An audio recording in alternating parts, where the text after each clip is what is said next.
여러분들 요즘 기분이 어떠신가요? 정말 여러분들 마음속에서 어떤 여러 가지 상황을 우리가 보게 될 때 최고로 기쁘신지요? 아니면 최악이신지요? 재난지원금을 받았으니까 기쁘신지요? 아니면 진짜 재난지원금이니까 말 그대로 재난의 상황인지요? 아마 여러분들 나름대로의 많은 생각들이 있으리라고 생각이 됩니다. 우리가 오늘 읽은 말씀에서도 보면 이 시인은 뭔가 나름의 그 기분을 토하고 있는데 정말로 큰 기쁨과 감사, 그 찬양, 아주 정말 옆에 아마 계셨다면 그냥 큰 소리로 기뻐하는 그 모습을 느끼게 할 정도로 오늘 그렇게 노래하고 있습니다. 내가 진심으로 여호와께 감사하며 주의 모든 기이한 일들을 전하리이다. 내가 주를 기뻐하고 즐거워하며 지존하신 주의 이름을 찬송하리니. 찬송하리니. 정말 조금도 위선이 없는, 거짓이 없는 자신에게 일어난 이 기쁨을 만방에 알리고 싶은 마음 때문에 그런 마음이 가득 찬 가운데서 정말 감사하고 기뻐하고 있는 모습입니다. 분명 다 이유가 있을 텐데 정말 무엇 때문에 이렇게 기뻐할까 질문을 던지게 됩니다. 정말 그렇게 좋은 일이 있는가?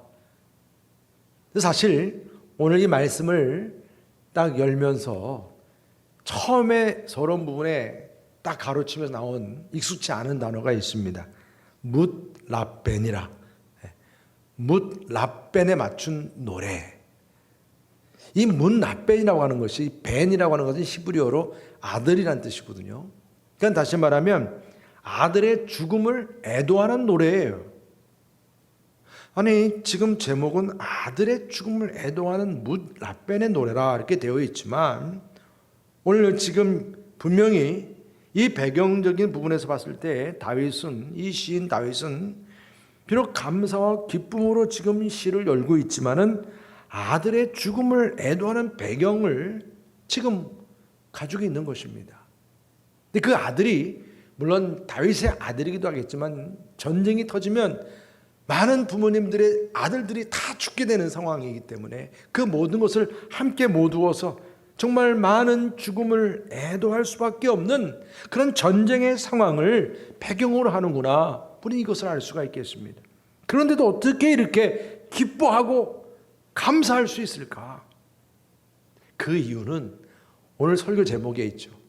바로 주의 모든 기이한 일들 때문이라. 주의 그 모든 기이한 일들이 오늘 11절 말씀에서는 하나님의 행사라 그랬습니다. 14절에서는 주의 구원을 기뻐한다 그랬어요. 이렇게 정말 큰 위기 가운데 이 전시 상황에서 죽을 수밖에 없는 가운데서도 하나님께서 이루신 그 기이한 일을 통해서 승리케 하시고 구원해 주시고 이처럼 하나님의 큰 은혜를 누리게 되었으니 이 기적 같은 이 놀라운 일을 두고 기뻐하고 감사하지 않을 수 없다. 지금 그런 의미입니다.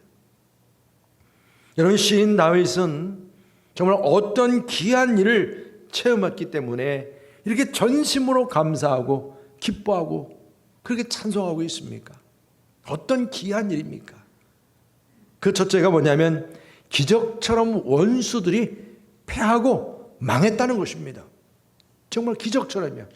여러분 골리앗과의 싸움에서도 그랬습니다.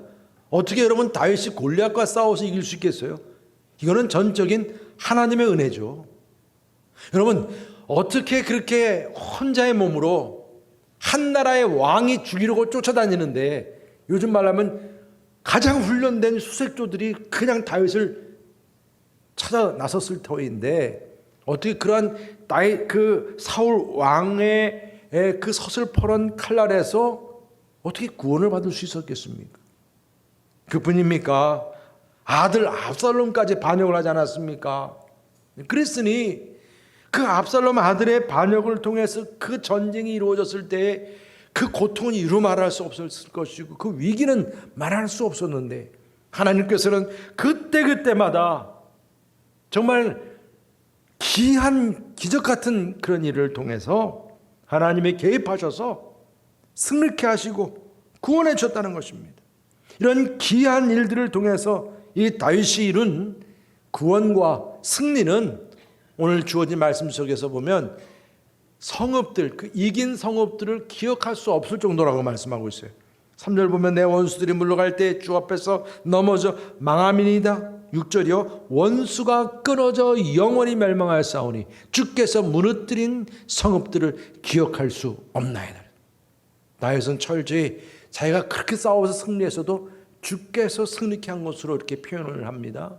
그러면서 그 승리해서 성읍들이 무너졌는데 기억할 수 없을 정도로 많은 승리를 하나님이 주셨다는 말씀입니다.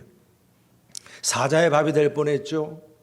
사망의 음침한 골짜기로 다니게 돼서 그 많은 위험을 감수해야 했습니다. 연합군들이 이렇게 다윗을 치려고 했지만은 하나님의 기적 같은 개입이 오히려 그들이 파놓은 올무에 빠져들게 했다는 것입니다. 15절에 말씀합니다. 이방 나라들은 자기가 판 웅덩이에 빠지며 자기가 숨긴 그물에 자기 발이 걸렸도다. 이게 하나님의 승리 가운데서 보여진 모습이라는 거예요. 일제강점기 때 수많은 애국지사들과 우리 유명한 여러분들 잘 아시는 윤동주 같은 그런 인물들이 정말 무수히 잡혀 죽었어요. 심지어는 생체 실험까지 했다는 말이 있어요. 그런 일본 제국이 대동아 전쟁, 그 정말 세력을 그렇게 펼쳐나가려고 그랬죠. 대동아 전쟁을 이루면서 거기서 점점 이제 불리해지기 시작할 때에 이 한국 땅에서 제2의 3.1 운동이 일어날까봐 이 기독교 중심으로 3.1 운동이 일어났으니까 기독교의 그 지도층들 그리고 또 한국에서 앞으로 인물이 될 만한 그러한 말하자면 지도층들 아니면 그러한 똑똑한 사람들 모든 사람들을 블랙리스트로 쫙 뽑아가지고 거의 20만에 가까운 그런 이 한국인의 미래의 씨앗들을 각 지역 곳곳에 구덩이를 파놓고 대학살을 하고자 그것도 날짜가 8월 17일 딱 정해졌어요. 아시는 분들은 아실 거예요. 이야기는요. 8월 17일 딱 정해놓고 대학살을 계획했었습니다. 근데 여러분 어떤 일이 일어났습니까?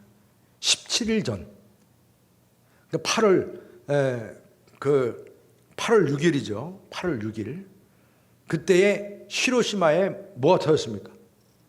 원자탄이 터지면서 순식간에 25만 명이 참 비극적인 사건이죠. 전 세계적으로 다신 그런 일이 일어나지 말아야 하지만 정말 그 악한 계교를 가지고 있었던 그 일제에 25만 명이라고 하는 그 생명이 순식간에 사라져버리게 됐어요.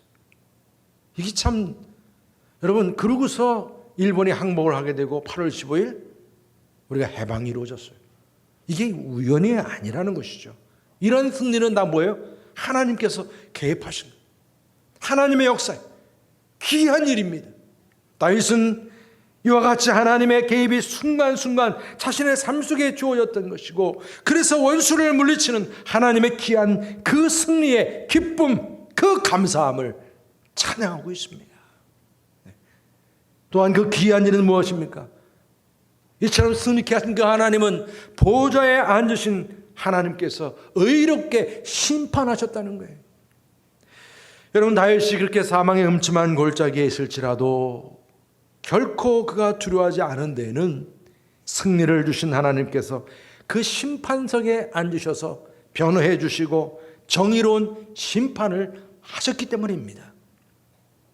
4절에 말씀하세요. 주께서 나의 의와 송사를 변호하셨으며 보좌에 앉으사 의롭게 심판하셨나이다. 7절 여호와께서 영원히 앉으시며 심판을 위하여 보좌를 준비하셨도다. 지금 다윗의 그 눈에는 단순히 이 원수들을 물리치는 하나님만 아니라 그 하나님이 이 우주 만물을 심판하시는 그 심판자로서, 재판관으로서의 그 보좌에 앉으신 하나님을 바라보고 있다는 것입니다.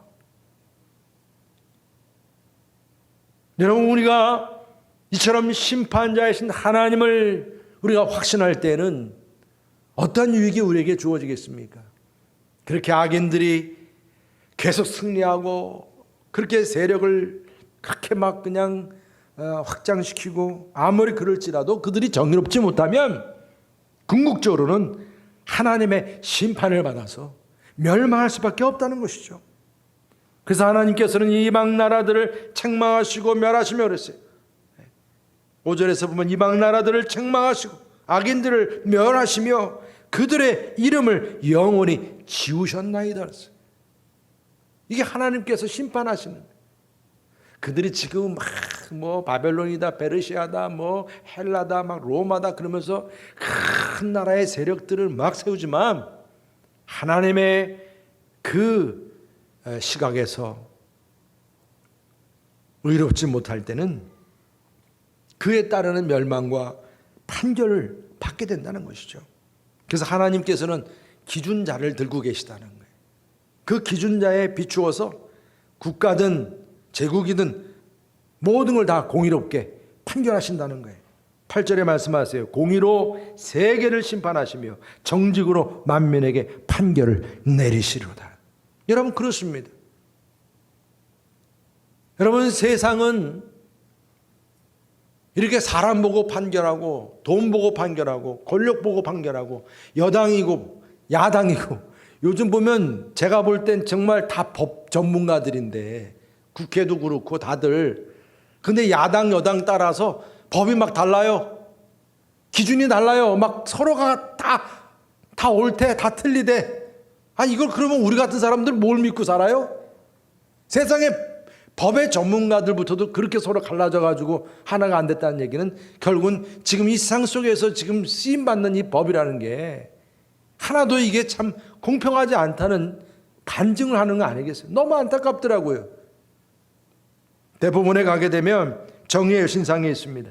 세계적으로 이렇게 여신상들이 있는데, 우리 대한민국에 있는 이 여신상의 모습은 이제 가장 법을 상징하는 저울을 딱 높이 들고 있고, 한쪽 손에는 왼손에는 법전을 들고 있는데, 옷은 무슨 옷이에요?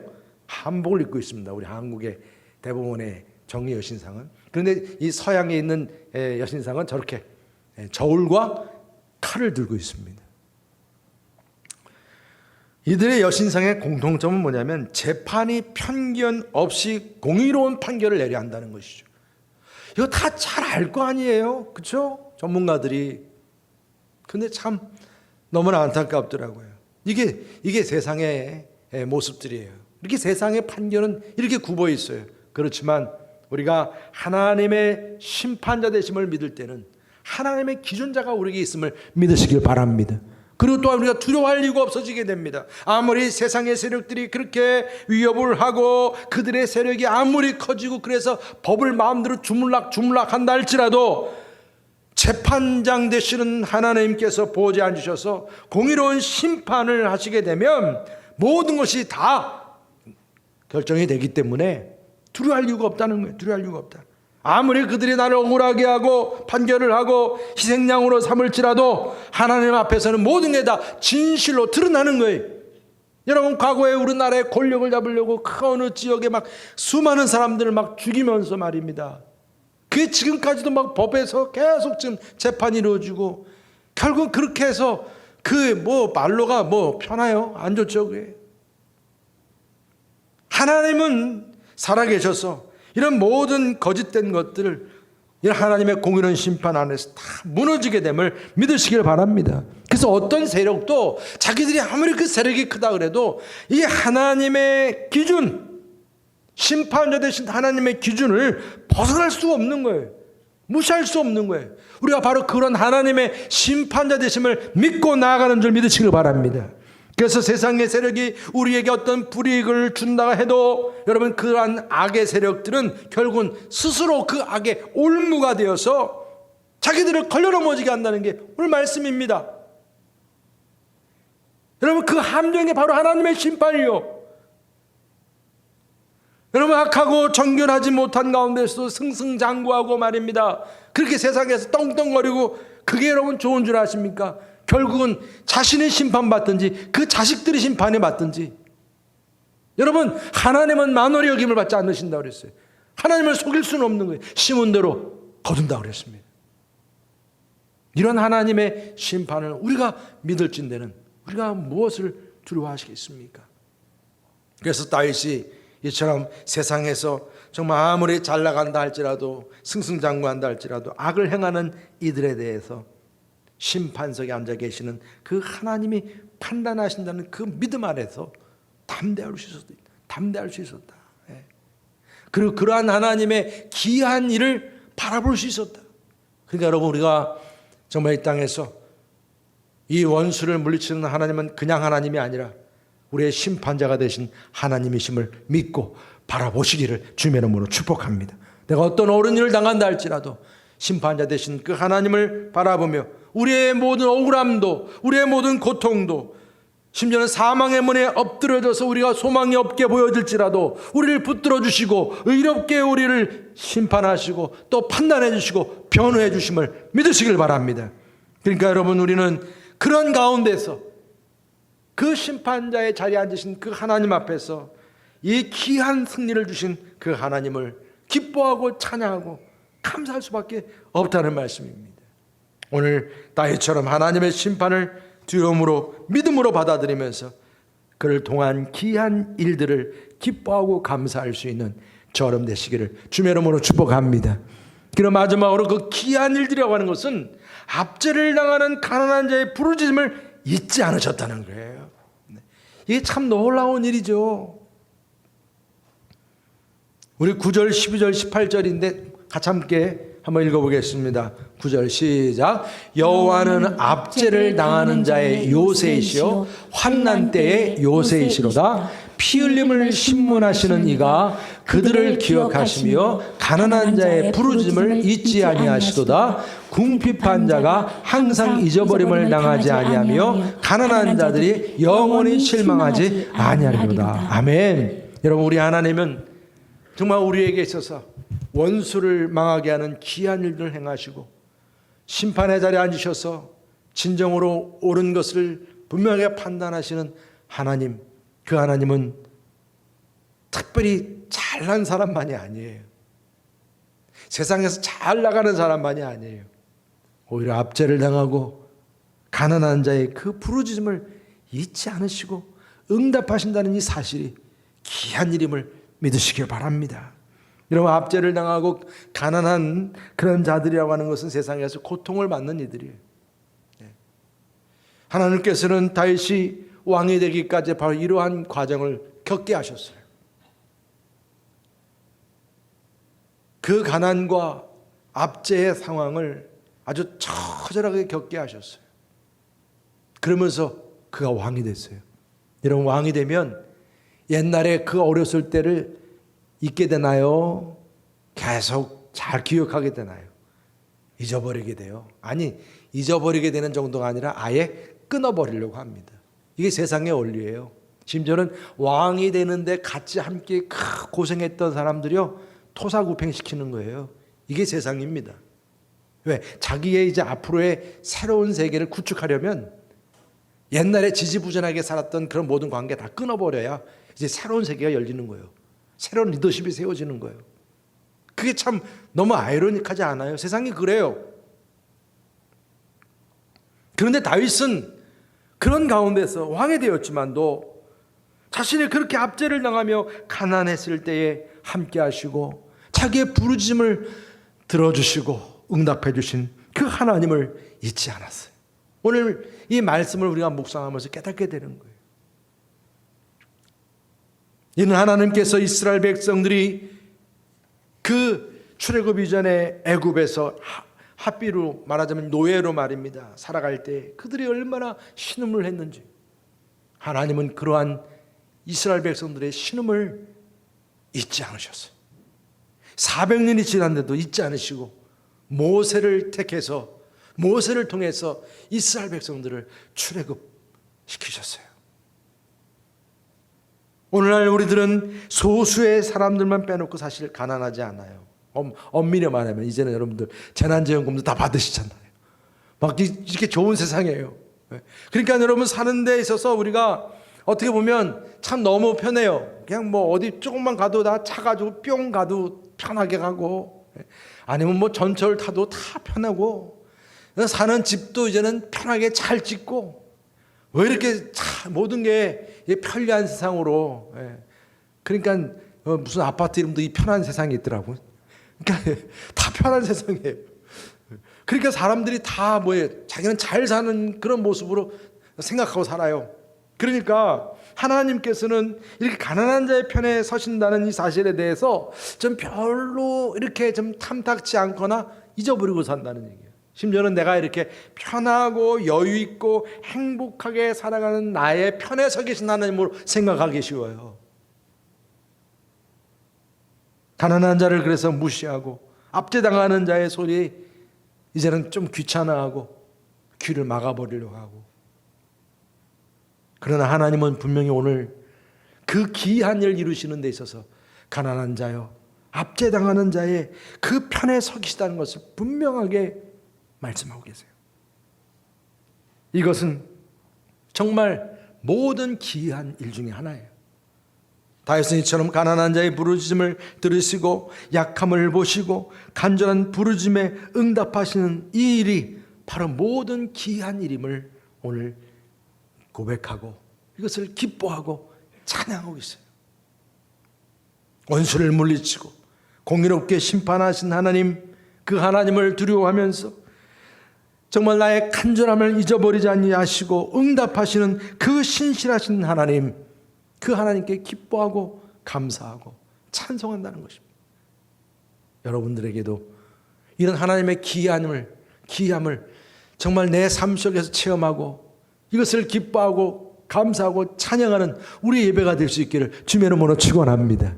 여러분, 이러한 그 하나님의 모든 기이한 일을 우리의 삶 속에서 평상시에도 항상 체험하며 살 수 있는 그 비결이 무엇이겠습니까? 다윗이요, 그만큼 평소에 이렇게 훈련이 됐기 때문에 그냥 순간순간 이렇게 주님을 기뻐하고 감사하고 찬양하는 모습이 그냥 나오는 거예요. 뭐 삶이 그렇게 좋아서만도 아닙니다. 이미 내 몸에 이제 배워버렸어요. 여러분, 그렇기 위해서는 오늘 말씀 가운데서 우리도 마찬가지로 항상 하나님을 전심으로 내 마음 중심에서부터 항상 기뻐하고 감사하고 찬송할 수 있기를 주의 이름으로 축원합니다. 우리가 비록 사망의 문 앞에 서 있다 이거예요. 사람마다 다 상황이 다를 것이에요. 말은 안 해서 그렇죠. 요즘 코로나로 인해서 얼마나 힘드신 분도 많이 있겠습니까? 힘들 그런 상황이 있을지라도 우리가 상상할 수 없는 방법으로 하나님이 우리에게 개입하시고 원수를 물리치시고 문제를 해결해 주시고 승리케 하시고 구원해 주시고 공의롭게 심판하시고 가난한 자와 불쌍한 자들의 그 신음소리를 들어주시는 하나님이심을 믿으시길 바랍니다. 그런 하나님을 내가 기뻐하고 감사하고 찬양하면 우리의 마음속에 더 큰 기이하고 놀라운 일들이 우리에게 주어짐을 믿으시기 바랍니다. 그리고 또한 하나님의 이 행사를 선포하고 자랑하자는 거예요. 여러분, 1절부터도요 이 시인은 그렇게 기뻐하고 감사하면서 이 기쁨을 선포할지어다 그랬어요. 네. 여러분, 우리는 이 귀한 일에 대해서 그냥 기뻐하고 그것을 끝나는 게 아니라는 거예요. 이 귀한 일이 내 삶 속에 체험됐으면 그것이 왜 이렇게 귀했는지를 이걸 세상에 선포하고 알려야 한다는 것이죠. 11절에 이렇게 말씀합니다. 너희는 시온에 계신 여호와를 찬송하며 그의 행사를 백성 중에 선포할지어다. 14절에 말씀합니다. 그리하시면 내가 주의 찬송을 다 전할 것이요. 그래서 다 전할 것이요. 딸 시온의 문에서 주의 구원을 기뻐하리로다. 여러분, 우리의 믿음의 그 성숙의 단계는요, 이처럼 내 삶 속에 귀한 하나님의 역사를 체험한 그 은혜, 기쁨, 감격, 감사, 그 모습을 우리가 이 자리에 와서 예배를 드리는 것도 중요하지만 이것을 많은 사람들에게 알리고 전하는 이 사명이 우리에게 또 큰 축복임을 믿으시길 바랍니다. 정말 하나님께서는 정말 이렇게 원수를 물리치시고 그 심판의 자리에 좌정하시고 피 흘림을 당하는 가운데서 정말 부르짖고 그렇게 가난한 자의 그 부르짖음 신음소리에 대해서 변호하시고 응답하시는 하나님이신데, 이런 하나님이 바로 지금 나의 하나님이시라는 거예요. 이런 하나님이 내 곁에 계시다는 거예요. 여러분, 이런 하나님을 내가 믿는다는 것입니다. 그 하나님의 귀한 일을 내가 생각할 때 이 귀한 일을 내가 전하고 싶은 마음이 내 안에서 뜨겁게 불이 일어나는 것입니다. 그리고 또한 사람들이 나를 볼 때도 그런 모습이 보이는 거예요. 그냥 이런 하나님과 함께 하니까 난 너무 좋아, 너무 행복해. 여러분, 집에 가셔도요, 자녀들이 우리 부모님 보면 오늘도 예배드리고 오시면서 귀하신 하나님의 일을 하나님께 정말 감사하고 찬양하고 기뻐해야지, 그러면서 여러분들 그 집에서도 그걸 자랑하고자 하는 그 표정과 모습이 있기를 축복합니다. 들어가자마자 갑자기 얼굴이 찌그러져 가지고 그냥 아이고 어떻게 살지, 그게 아니라는 것이죠. 그게 보여져야 돼. 하나님의 그 귀한 일에 대한 그 기쁨을 많은 사람들에게 정말 내 몸으로 알릴 수 있는 저럼 되시기를 주의 이름으로 축복합니다. 그리고 하나님을 알도록 말씀을 기억하자는 것입니다. 하나님 말씀을 기억하자. 오늘 이방 세력들이 자신이 판 웅덩이에 빠짐으로써 하나님께서 자신을 알게 하신다고 그랬어요. 자기들은 똑똑해가지고 말이에요. 자기들이 다 뭔가 다 이룰 줄 알았죠. 똑똑해서 파놓은 그 웅덩이에 자기가 파놓은지도 모르고 까먹어 다시 빠져버려요. 이게 여러분 우리의 인간의 한계입니다. 그러면서 우리는 그 하나님의 영원하심을 다시 기억하게 되는 거예요. 온전하심을 말합니다. 16절에 말씀합니다. 여호와께서 자기를 알게 하사, 그래서 자기를 알게 하사. 하나님은 자신을 우리에게 드러내시는 분인 줄 믿으시기 바랍니다. 우리를 알게 하시는, 하나님을 알게 하시는 분이세요. 심판을 행하셨으며 악인은 자기가 손으로 행한 일에 스스로 얽혔도다. 세상은요, 이렇게 하나님을 모르고 함부로 행동하면 결국은 이렇게 그 대가를 치르는 거예요. 그 값을 받아요. 사람들은 이걸 빨리 깨달아야 돼요. 깨달아서 이런 이 모든 일의 중심에 하나님의 계심을 알게 되면 삶이 달라져요. 그래서 하나님은 악한 자들이 자기 손으로 행한 이 악한 일들, 거기에 스스로 걸려 넘어지고 곤경에 처해지는 그 모습 속에서 하나님의 심판을 알게 하시는 거예요. 하나님이 어떤 분인지를 알게 하시는 거예요. 여러분, 우리 주님의 이름을 아는 자는 10절의 말씀 보게 되면 버리지 않는다 그랬어요. 버리지 않는다. 여러분, 우리가 하나님을 알면 버림받지 않는 거예요. 하나님을 기억하게 되는 거예요. 하나님을 아는 만큼 그분을 우리는 더 하나님께서 기뻐하신 일을 감당하게 됨을 믿으시길 바랍니다. 그래서 여러분, 우리는 오늘 하루도 이렇게 하나님 말씀으로 시작하는 거예요. 말씀을 묵상하고 말씀을 공부하고 말씀을 열심히 읽고 그 말씀을 우리가 사모하는 삶을 살아갑니다. 그 말씀이 내 안에 새겨지게 될 때에 하나님의 뜻을 깨닫게 되고 우리의 삶 속에서 하나님의 마음을 아프지 않게 하고, 어떻게 하면 하나님이 원치 않는 그런 일들을 하지 않으면서 또 다른 사람들의 마음을 상처 주거나 아프게 하는 일을 최소화시키고, 우리가 그렇게 변화가 되는 거죠. 여러분, 하나님의 말씀이 한 구절 한 구절 우리 안에 깨달아질 때 그 말씀대로 실천하고자 애쓰고 노력하면서 정말 하나님의 귀한 일들이 체험되고, 그래서 기뻐하고 감사하고 찬송할 수 있기를 주님의 이름으로 축복합니다. 그리고 마지막으로 하나님께서 일어나시도록 기도하자는 거예요. 이제 여러분, 우리는 이 죽음의 문턱이라고 하는 그 정말 심지어는 악인의 했던 그러한 추격과 그 미움의 그 곤고한 가운데 아무리 그렇게 있다 할지라도 우리 이제 알게 되었어요. 하나님이 어떠한 분이신지를 알게 되었으면 이제 그 하나님께로 나아가서 그분을 의뢰하고 그분을 의지하는 모습이 바로 그분께 나아가서 기도하는 거예요. 부르짖는 것입니다. 왜? 가난한 자, 압제당하는 자의 부르짖음을 주님은 들으신다 그랬으니까. 이걸 우리가 알게 됐잖아요. 주님을 찾는 자 주님께서는 버리지 않으신다 그랬어요. 우리 10절 말씀 다 같이 함께 읽어보겠습니다. 10절입니다. 시작. 여호와여, 주의 이름을 아는 자는 주를 의지하오리니 이는 주를 찾는 자들을 버리지 아니하심이니이다. 할렐루야. 주님을 찾는 자를 버리지 않으세요. 작은 신음에도 주님은 우리를 기억하세요.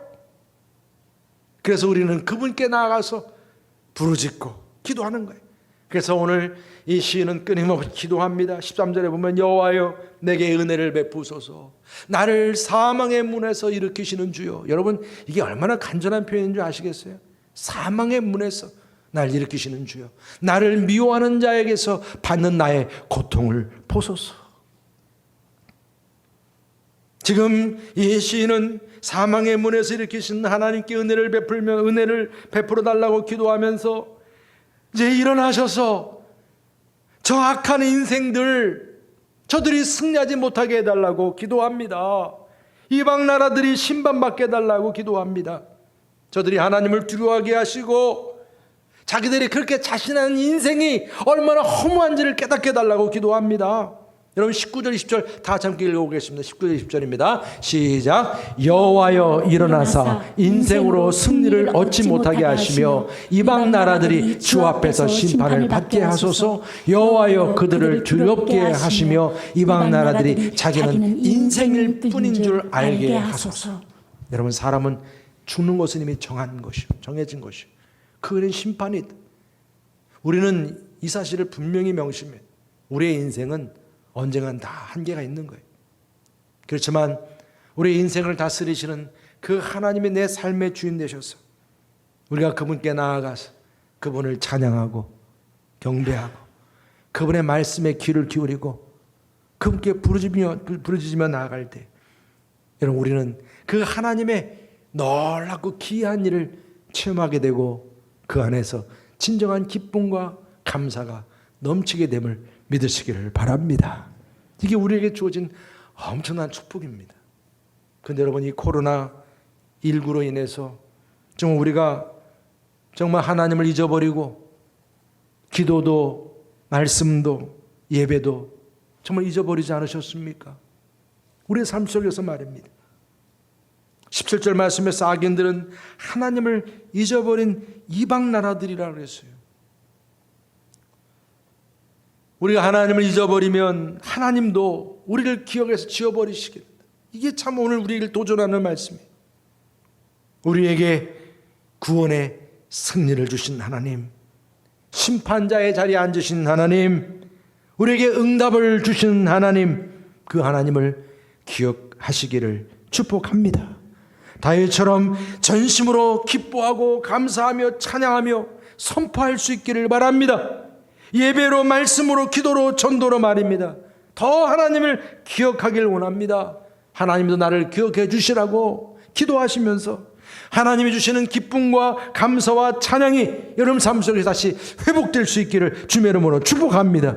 그래서 여러분들의 삶 속에서 하나님의 이름을 찬양하는 예배의 자리가 그리고 세상에서 이처럼 주님의 이름을 선포하는 그런 전도의 자리가 회복되어야 합니다. 또한 하나님께 하나님 말씀을 나누는 우리들의 모임이 속회 모임이든 말씀 공부든 큐티의 자리이든 여러분 교회 학교의 자리든 이런 모든 자리가 다시 회복되어야 될 줄 믿습니다. 여러분 우리가 이제 작은 신음에도 응답하시는 우리의 중보기도의 자리 주님 만나는 그 자리가 다시 회복되기를 주님의 이름으로 축복합니다. 그럴 때 하나님의 귀한 일들이 체험이 되고 그 안에서 진정으로 정말 전심으로 하나님을 기뻐하고 감사하고 찬송할 수 있는 그러한 저와 여러분 되시기를 주님의 이름으로 축복합니다. 할렐루야. 오늘 이 시간에 작은 신음에도 응답하신 하나님 정말 주만 바라볼지라 우리의 심판자가 되신 하나님 우리의 구원자가 되신 하나님 그분을 우리가 마음껏 찬양하기 원합니다. 이렇게 찬양하시겠습니다.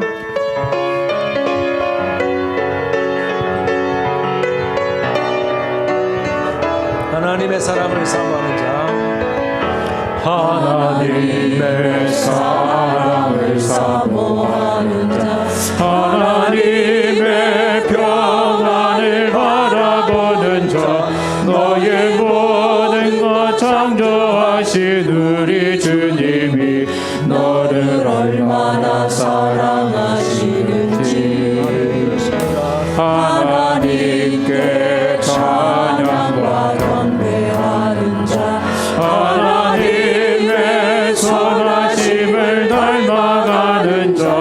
너의 모든 것 창조하신 우리 주님이 너를 자녀 삼으셨네. 하나님 사랑의 눈으로 하나님 사랑의 눈으로 너를 어느 때나 바라보시고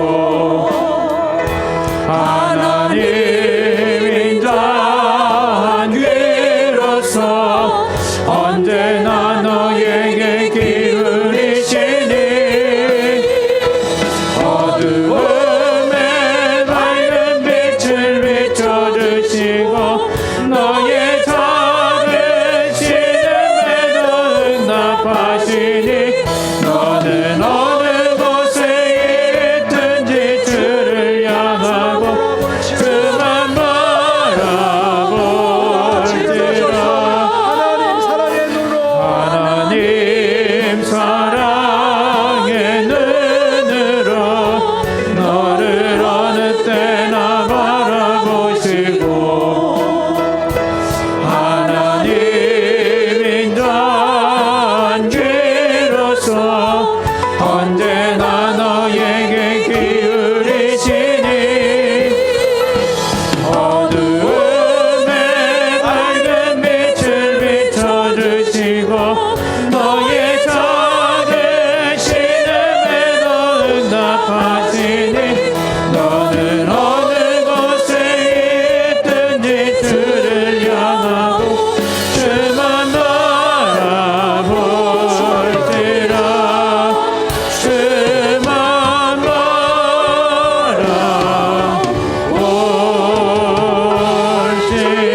바라볼지라.